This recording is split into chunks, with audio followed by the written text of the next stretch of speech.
আবারও রক্তাক্ত টঙ্গীর ইজতেমার ময়দান।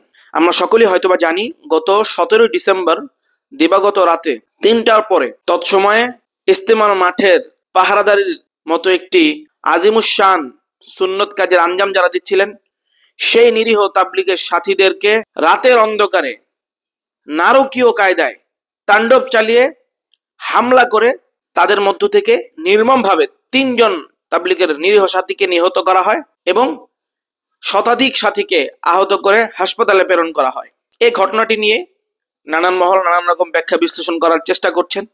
ইতিমধ্যেই অনেকেই অনেক রকম ব্যাখ্যা দিচ্ছেন, নিজেদের পক্ষে সাফাই গাচ্ছেন।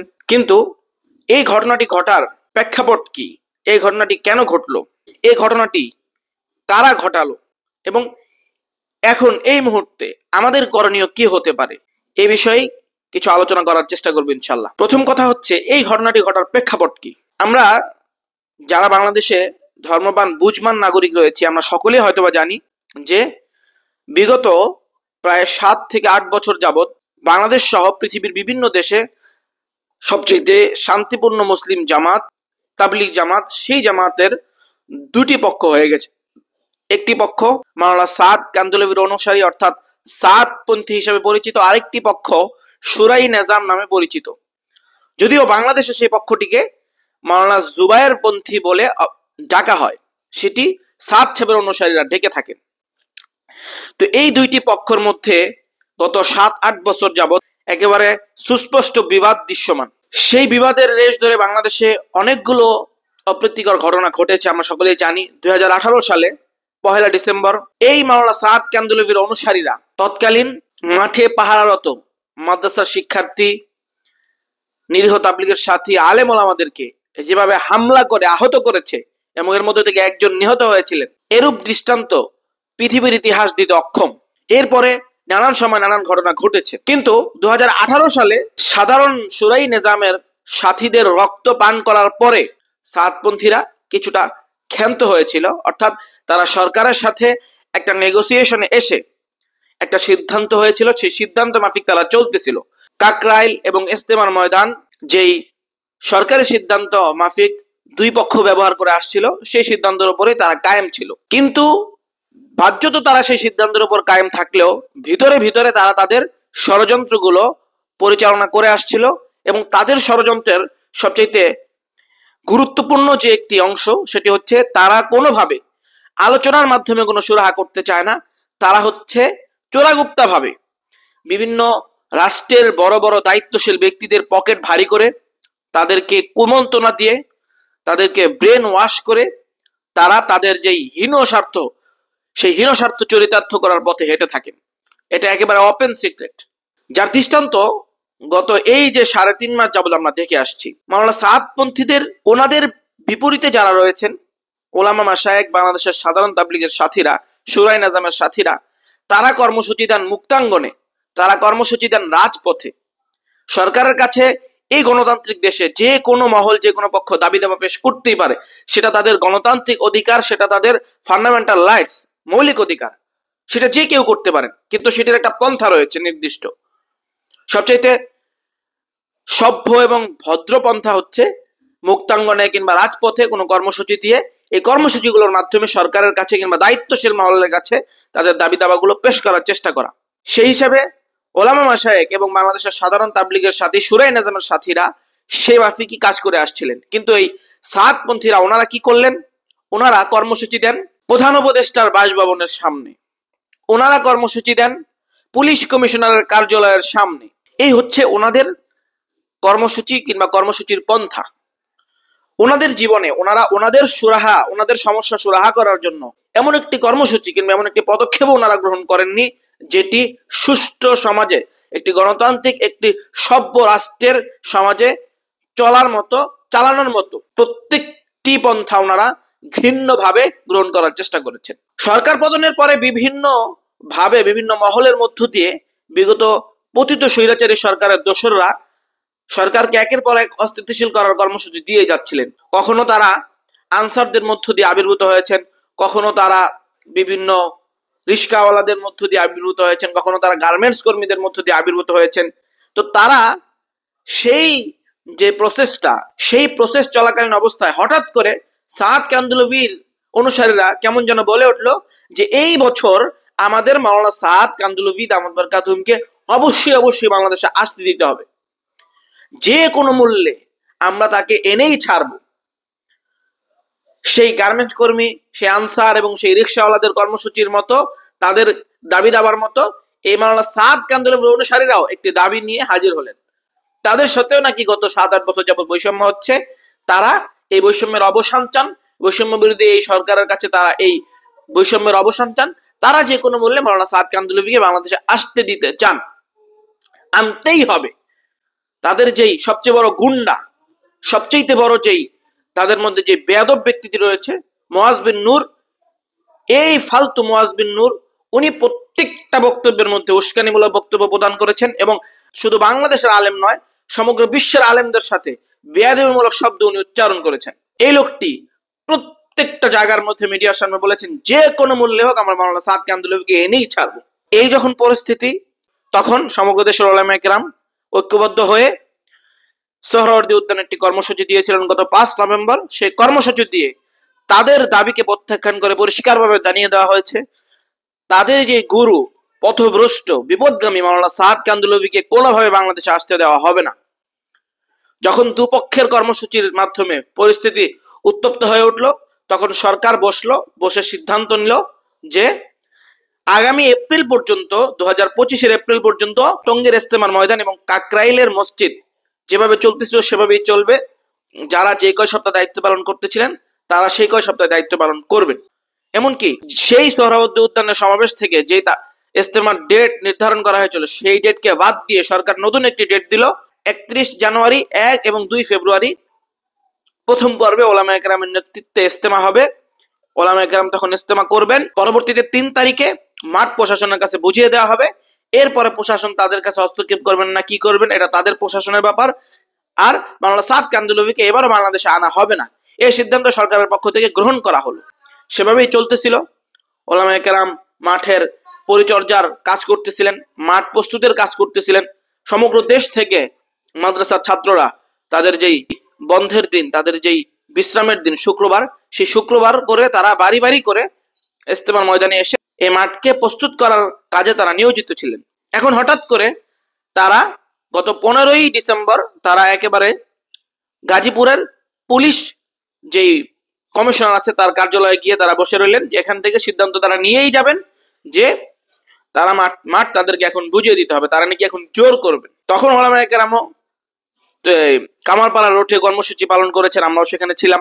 এখন সেখান থেকে ওলামায়ে কেরাম একটি অভিযোগ করেছেন বর্তমান সরকারের একজন দায়িত্বশীল ব্যক্তি খুদা বক্স এবং গাজীপুরের পুলিশ কমিশনার নাজমুল করিম, তারা তাঁতিদের সাথে একেবারে নগ্নভাবে লিপ্ত হয়ে সরকারের উচ্চপদস্থ মহল থেকে যে সিদ্ধান্ত এসেছে সেই সিদ্ধান্তের পরিপ্রেক্ষিতে তারা তাঁতিদেরকে একচেটিয়া ভাবে, নগ্নভাবে তারা সমর্থন দিয়ে যাচ্ছেন এবং মাঠ দখল করতে তাদেরকে সহযোগিতার আশ্বাস দিয়েছেন।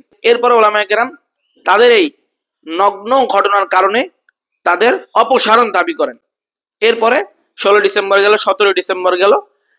কালকে দিবাগত রাত্রে, একেবারে মধ্যরাতের পরে শেষ রাত্রের দিকে, যখন সমগ্র বাংলাদেশের মানুষ সহ সমগ্র পৃথিবীর মানুষ ঘুমন্ত অবস্থায় থাকেন, সেই সময় নারকীয়ভাবে, যেভাবে বিগত ফ্যাসিস্ট সরকারের প্রধানমন্ত্রী খুনি হাসিনার নির্দেশে 2013 সালের 5ই মে তাহাজ্জুদরত একেবারে সাধারণ মুসলমানদের উপর নারকীয় তাণ্ডব চালিয়ে গণহত্যা করা হয়েছিল, ঠিক সেইভাবে গত রাত্রেও এই সাতপন্থীরা, আলমী শুরার যেই সাথীরা, নিরীহ সাথীরা তা ইস্তেমা ময়দানে অবস্থান করছিলেন, তাদের উপর আক্রমণ করেছেন এবং তার মধ্যে থেকে 3 জনকে নিহত করেছেন।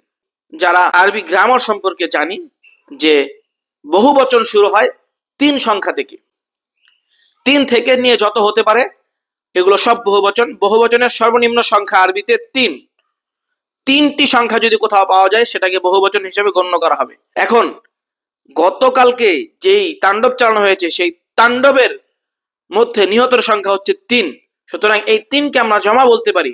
সেই হিসাবে এই সাতপন্থীরাও গণহত্যাকারী। তারা এখন আর ইসলামের নামধারী কোনো পন্থী নয়, তারা গণহত্যাকারী হিসেবে বাংলাদেশে আগামীতে পরিচিত হবে।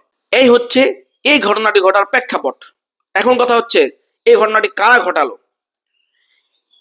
প্রকাশ্য দিবালোকের মতো স্পষ্ট যে এই ঘটনাটি মাওলানা সাদ কান্দুলভির অনুসারীরাই ঘটিয়েছে। যেভাবে তারা 18 সালে নারকীয়ভাবে গেট ভেঙে ভিতরে প্রবেশ করে আলেম ওলামাদেরকে আহত করেছিল, নিহত করেছিল, শাহাদাত বরণ করিয়েছিল, ঠিক সেইভাবে তারা গত রাত্রে এই ঘটনাটি ঘটিয়েছে।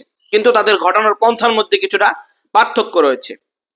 প্রথমে তারা প্রকাশ্য দিবালোকে যে ঘটনাটি ঘটিয়েছিল 2018 সালে 1 ডিসেম্বর, সেই ঘটনাটির কারণে তাদের সমগ্র বিশ্ববাসীর কাছে, সমগ্র মুসলিম উম্মার কাছে ভাবমূর্তি ক্ষুণ্ণ হয়েছে। এখন তারা সে ভাবমূর্তি ক্ষুণ্ণ হতে চান না, তারা সেটিকে উদ্ধার করতে চান এবং তারা এই জন্য ফ্যাসিস্টের পন্থা গ্রহণ করেছেন। তারা রাত্রে 3টা বাজে এই আক্রমণটি চালিয়েছেন যেন তাদের ভাবমূর্তি ক্ষুণ্ণ না হয় এবং তারা শাক দিয়ে যেন মাছ ঢাকতে পারেন, প্রমাণ যেন লোপাট করতে পারেন। এই জন্য তারা তাদের যেই তাণ্ডব, সেই তাণ্ডবের পন্থাকে তারা পরিবর্তন করেছেন। আগের বেলা করেছিলেন প্রকাশ্য দিবালোকে, এখন করেছেন গভীর রাতে, কিন্তু কাজটা একই ব্যক্তিদের পক্ষ থেকে কাজটি করা হয়েছে। মাওলানা সাদ কান্দুলভির অনুসারীরা এই কাজটি করেছেন। এটি একেবারেই পানির মতো সুস্পষ্ট একটি বিষয়। এখন তারা এই কাজটি করে বিভিন্ন মহলের উপর দায় চাপাতে চাচ্ছেন এবং এটিকে বিভিন্ন দিকে ডাইভার্ট করার চেষ্টা করছেন। আমরা অনেকে হয়তো জানি যে বৈষম্যবিরোধী ছাত্র আন্দোলনের পক্ষ থেকে 2 জন আমাদের যে ভাই জনাব হাসনাত আব্দুল্লাহ এবং সার্জিস আলম, ওনারা গত রাত্রে এতাদিদের সাথে বসেছিলেন। এরপরে ওনারা টঙ্গীর ময়দান ত্যাগ করে কাকরাইলে গিয়ে ওলামায়ে কেরামের সাথেও বসে একটা সিদ্ধান্ত জানানোর কথা বলেছেন। ওনারা বলেছেন আপনারা জোর করবেন, আরো যে সমস্ত কার্যকলাপ আপনাদের আছে এগুলো আপনারা করবেন। সাদ কান্দুলভিকে বাংলাদেশে আনতে চান, ভিসা জটিলতা আছে, এই জটিলতা দূর করতে চান, সব ঠিক আছে, কিন্তু এগুলো আপনারা করবেন। কিন্তু এগুলো সিদ্ধান্ত চূড়ান্ত সিদ্ধান্ত নয়, এগুলো আমরা চূড়ান্ত সিদ্ধান্ত দিতে পারছি না। এগুলো আমরা কাকরাইলে অবস্থানরত ওলামায়ে কেরামের সাথে আলোচনা করে এই সিদ্ধান্তগুলো একটা মীমাংসার দিকে আমরা আসার চেষ্টা করব। এর আগ পর্যন্ত আপনারা শান্ত থাকুন। আমরা চূড়ান্ত সিদ্ধান্ত দেওয়ার কেউ নই, কারণ এটি একটা দ্বীনি বিষয়। এই দ্বীনি বিষয়টির সিদ্ধান্ত ওলামায়ে কেরামের থেকে আসবে। আমরা শুধু এই বিষয়টির ব্যাপারে আন্তরিকতা দেখিয়ে বাংলাদেশের একজন সচেতন নাগরিক হিসেবে আমরা আলোচনার মাধ্যমে সুরাহার একটা চেষ্টা করতে পারি। তাদেরকে এই কথাগুলো তাদের সাথে বলে হাসনাত আব্দুল্লাহ এবং সার্জিস আলম সেখান থেকে সরে যান এবং কাকরাইলে যে ওলামায়ে কেরামের সাথে বসেন। তারা কাকরাইলে থাকা অবস্থায় বিভিন্ন ভিডিও আসতে থাকে যে সার্জিস এবং হাসনাত নাকি তাদেরকে অনুমতি দিয়েছে তারা সেই ইজতেমা ময়দানে জোর করতে পারেন। এরকম বিভিন্ন ভুয়া এবং ভিত্তিহীন কথাবার্তাগুলো এবং ভিডিওগুলো তারা প্রকাশ করতে থাকে, তাদের এক সাথীর ফেসবুকের ওয়াল থেকে এগুলো প্রকাশ হতে থাকে। তো এগুলো দেখে সেই রাত্রে বৈঠক চলাকালীন অবস্থায় হাসনাত আব্দুল্লাহ তাদের সাথে আলোচনা করেন যে আপনাদের সাথে এগুলো কথা তো আমাদের ছিল না, আমরা তো কোনো সিদ্ধান্ত দেইনি, আর আপনারা এখন মাঠ দখল করার চেষ্টা করেন না, আমরা আগে আলোচনা শেষ করি। তো সেই আলোচনা চলাকালীন অবস্থায় খবর এসছে যে তারা নাকি হামলা করেছেন এবং তারা মাঠ দখল করে ফেলেছেন। এই হচ্ছে তার অবস্থা। এমনি এই বিষয়টি হাসনাত আব্দুল্লাহ তার ভেরিফাই ফেসবুক পেজে পোস্ট করে আজকে যে দেশবাসীকে জানিয়েছেন। এখন তাদের অপকর্মগুলোকে তারা হাসনাত আব্দুল্লাহ এবং সার্জিস আলমের উপর দিয়ে চালানোর একটা চেষ্টা করছেন যে তাদের ইন্ধনে তারা এই কাজগুলো করেছেন। তাদের এই অপকর্মগুলো, তাদের এই ইত্রামিগুলো, ফাইজলামিগুলো দেশের জনগণ বুঝে, দেশের জনগণ এই সন্ত্রাসীগুলোকেও চিনে এবং সার্জিস আলম, হাসনাত আব্দুল্লাহর মতো এ ধরনের মানুষদেরকেও দেশের মানুষ চিনে, যারা একটি স্বৈরাচার হটানোর জন্য নিজের জীবন বাজি রেখেছে, এদেরকেও দেশবাসী চিনে। এবং যারা দেশের প্রতি কোনো রকম কোনো দায়বদ্ধতা তাদের নেই, তারা শুধু একটি গোরামি এবং দলন্দতা নিয়ে পড়ে থাকে, সেই সন্ত্রাসী, জঙ্গি, গণহত্যাকারী তাঁতিদেরকেও, সাতপন্থীদেরকেও বাংলাদেশের মানুষ চিনে।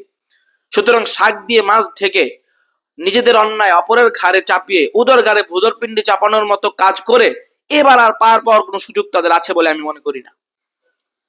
এখন এই পরিস্থিতিতে আমাদের সকল মুসলমানদের প্রতি আমাদের মুরব্বী হযরত মাওলানা মামুনুল হক দামাত বরকাতুহুম লাইভের মাধ্যমে একটি ভিডিও বার্তা দিয়েছেন। তিনি সেখানে বলেছেন যে যেভাবে বিগত কিছুদিন পূর্বে ইসকনের যে ঘটনাকে কেন্দ্র করে একজন মুসলিম ভাইকে শাহাদাত বরণ করতে হয়েছিল, জনাব সাইফুল ইসলাম আলিফ ভাই, সেই ঘটনাটির সময় আমরা যেভাবে অত্যন্ত শান্তশিষ্ট ভাবে এবং ধৈর্যের সাথে পরিস্থিতি সামাল দেওয়ার চেষ্টা করেছি, একইভাবে এই ঘটনাটির সময় আমরা অত্যন্ত ধৈর্যের সাথে পরিস্থিতি সামাল দিব।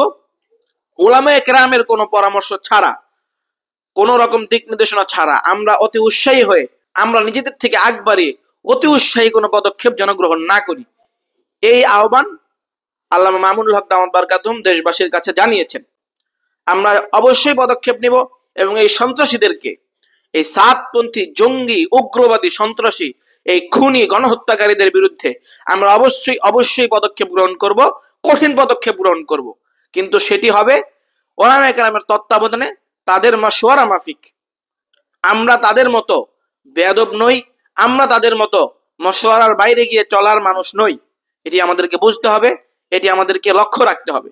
অবশ্যই আমরা আমাদের আলেমদের পরামর্শ নিয়ে সঠিকভাবে সঠিক পন্থায় সহি মানহাজের উপর এই ঘটনার নিন্দা জানাবো এবং এই ঘটনার বিরুদ্ধে আমাদের যেই যথোপযুক্ত করণীয় কাজ হবে সেটি আমরা করব ইনশাআল্লাহ। ততক্ষণ পর্যন্ত সকলকে অত্যন্ত সহনশীলতা এবং ধৈর্যের সাথে পরিস্থিতি সামাল দেওয়ার আহ্বান জানাচ্ছি। আল্লাহ আমাদের সকলকে হেফাজত করুক। আমিন ইয়া রাব্বাল আলামিন।